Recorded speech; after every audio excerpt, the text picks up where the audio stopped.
Taylor Gabel. This is the treatment group video for Holly Miller, age 26.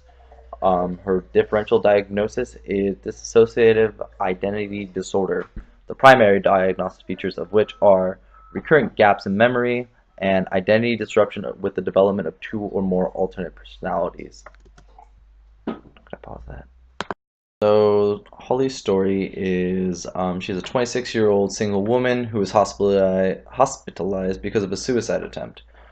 She's had problems with drug addiction in the past. She has been to all sorts of different psychiatric professionals and received all sorts of different diagnoses, like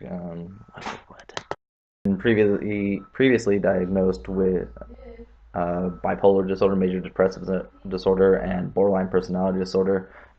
This isn't her first suicide attempt. She's tried every single street drug out there.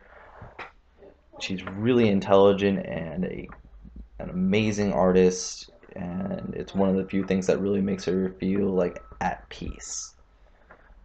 So during her latest admission, she admitted to her therapist that she blacks out and she loses time. She hasn't really admitted this to anyone else because she's scared that people will think she's crazy. She describes herself as regaining consciousness in situations and with people she doesn't recognize, in clothes she doesn't own, and she's honestly terrified by this.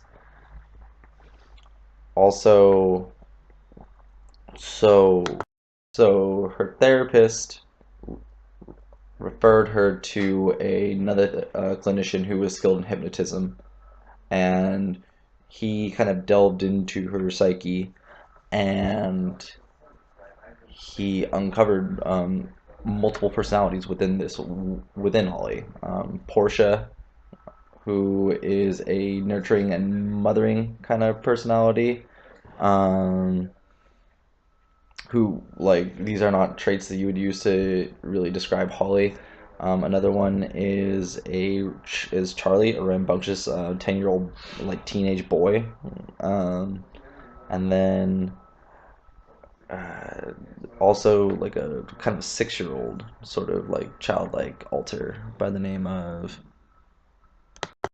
Daisy, who's just very innocent and young.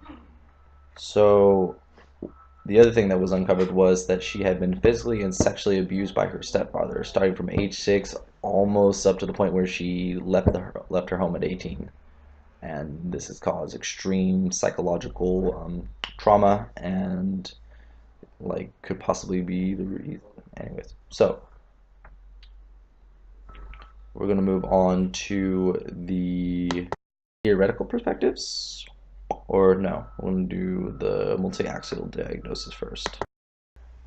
Axis 1 is dissociative identity disorder. Axis 2, none. Axis 3, numerous suicide attempts. And Axis 4, history of physical and sexual abuse by stepfather.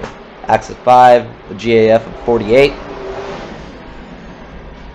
And then on theoretical perspectives, the family perspective applies, particularly the structural approach. The Holly's stepfather created extreme boundary violation by his sexual and physical abuse, so she does not understand the structure of the way things should be, and these repeated boundary violations by her stepfather led to the development of these multiple personalities to help cope with the ongoing abuse. The next theoretical perspective that applies would be the psychodynamic perspective. Holly's alters could be viewed as a defense mechanism to help her repress the pain of the sexual abuse and physical abuse she experienced at her stepfather's hand, and even to the point of her core personality, which is what experienced all that pain. Yeah. And then the behavioral theoretical perspective.